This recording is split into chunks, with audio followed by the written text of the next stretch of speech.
Hey, so you've just built yourself a brand new farm, and now you have the daunting task of building a storage for it. How on earth do you store all those items efficiently? I'll hopefully be answering that question and providing a good, standardized way to make storage farms in the future. I'll be doing this by walking you through a practical situation kindly provided to me from this person in the Bedrock Storage Shed Discord. First, there's a few things we need to do before even considering starting it in-game. Let's start with the most important thing. How fast is your farm? This is probably the most important part to get out the way.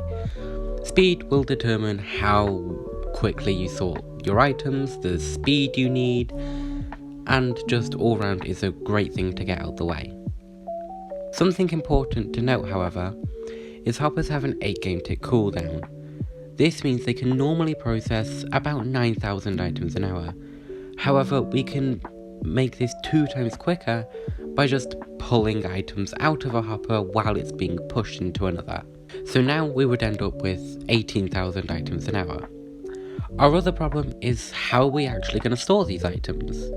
This can depend on your farm, however it's almost always better to use box loaders as you get 27 times more storage capacity in your chests. Now, as I mentioned, I'll be showing you how to apply all of this by upgrading a storage I saw on the Bedrock Storage Shed Discord. However, I do want to just mention, please don't go slating this guy for the storage he made. It works, if he's happy with it, that's all that matters. With all that being said, let's take a look at this storage together. And yeah, that is a storage and a half. There's definitely a few problems here, so let's see how we can fix them. We'll start by just acknowledging that humongous buffer at the start. You see, the storage is only 2 times hopper speed. Well, more like 1. You see, it's actually 2 storages put together and they've just split the buffers in half. So clearly the storage simply just can't keep up with the sheer amount of items it needs to. In fact, for the rates I'd be basing my system off, it would need to be able to sort 83,000 items an hour. This is only sorting 18,000 an hour. This is effectively limiting the efficiency of the farm by under 5 times. You see, the problem here is the farm is too fast for the storage, and if the player doesn't have access to the items as quickly as the farm is basically running for no reason. But wait, what's this? A massive chest silo. And it's not even loaded into boxes. Okay, we clearly have a few major problems here we need to fix. So, let's start by moving the storage out the way so we can actually see it all. And yeah, that's a massive storage. So, let's look at how we can fix it. Let's start by fixing probably the main problem here. That humongous buffer. I'll start by seeing exactly how much of what items we're making. This is important as this will determine the speed of the filters we need, loaders and whatever else. As we're working with a Guardian farm, I'll be using these rates. 41,000 shards, 20,000 crystals, 20,000 card and 2,000 ink an hour. Next, let's see how we can convert this to hopper speed, because you may not know how. It's really easy. Take the amount of items you have, I'll be using the shards, and divide them by 9,000. So, 41,000 divided by 9,000 is 4.5. However, we obviously can't have 0.5 of a hopper, so let's round that up to 5.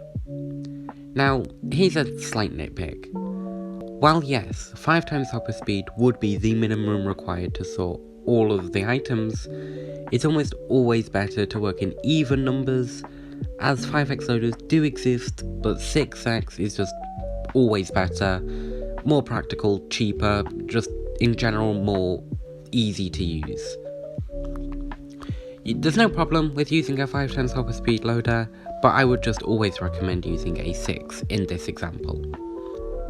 Now repeat this step for all the items you need to sort. In my case, I end up with 6x for the shards, 4x for the crystals, and 1x for the ink. Alright, so now we know what we need. We need a 6x, a 4x, and a 1x loader. But where do you find them? How do you build them? Where is the best place to look? I would highly recommend moving to the Bedrock Storage Shed Discord, as you will be able to find what you need there.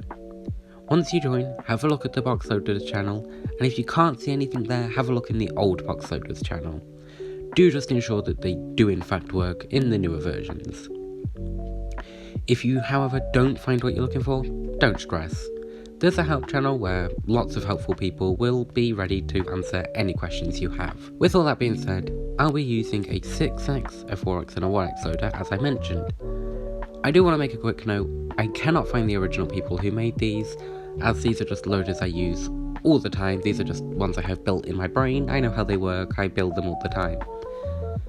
I will put the person in the pinned comment if I am told, however I have made a genuine effort to try and find them and can't. So apologies to the original curators if you're watching this. I will gladly put you in a pinned comment or in the description, wherever you want. Anyway, but how do you actually get the items to the loaders? A hopper line? Maybe a dropper line? Maybe even a minecart for all I know. Well, it's almost always better to use a water stream. There's no limit to the amount of items they can handle, and they're cheaper, easier and just simpler to work with. Not to mention a lot less laggy. This will require some item alignment, but don't be scared, it's super easy, you can see it here. All this does is align them in such a way that the hoppers can pick them up, while it's being affected by the water and the ice. Wonderful! We now have a way to sort the items, load them into boxes, at the right speed, so we can just remove that buffer now. This is great, because now we don't have that limitation of the storage can't keep up. In fact, the storage is actually slightly quicker than the farm, which is just nice to have. Your next question may be, well, how much capacity do you need? I mean, there's a giant chest silo here, do I just do that for boxes? Do you just guess? Is there a secret formula for this too? Honestly, there's no way to offer a simple do this for capacity. It all depends on how fast your farm is, how long you use it, your own personal preference and all this. So, in my opinion, I just live off the 12-hour rule. What is the 12-hour rule? Well, simply having enough capacity for 12 hours worth of AFK time for your fastest item. In this case, that's 41,000 shards, so 12 hours AFK would be about 492,000 items an hour, which equals to about 285 boxes. We can sort this in 5 chests worth of storage, so that's what I'll be using. And there we go, we have a really nice, easy storage that works for this farm, and it's a fraction of the size and cost. It's significantly more laggy, it's basically better in every way. There is a quick note to add here. If the items your farm makes is faster than 6 times hopper speed, I would always recommend just dividing it into 6 times hopper speed loaders. This is because, while 8x, 10x and even 12x loaders exist, I would avoid them. They are usually almost always worse than a 6x loader or 2x loader, 2 6x loaders will be. The 6x loader is basically the pinnacle of loaders. It's cheap, easy, really simple to figure out any problems, super lag efficient, they're just great. So if you needed a 12x hopper speed loader, please just use 2 6x loaders, and if you needed even 10, I would use 2 6x loaders, because a 6 and a 4 doesn't really work, it's hard to tile in some cases. So yes, I would just use 2 6x loaders, or however many you need. With all that being said, I hope you have learned something from this, and I hope you like the newer style I've gone with here. This video is actually partly scripted. I've gone off script a few times just to better explain something. I've added background music as I hope to make my videos easier to follow, as I've noticed I use filler words a lot. I would appreciate any feedback you have on this, as, I mean, my channel wouldn't exist without all of you, and, you know, I like people watching my videos. If you did learn or just enjoyed this video, do consider supporting me by subscribing or liking. I don't ask this a lot, however, I have put a lot of effort into this, and I want to see if people actually do like it. With all that being said, that's all I have for you today, and I'll see you in the next one. There will be a Q&A in the description if I get asked questions about this frequently that I've forgot to cover or just completely overlooked. So yeah, I'll see you next time. Bye bye.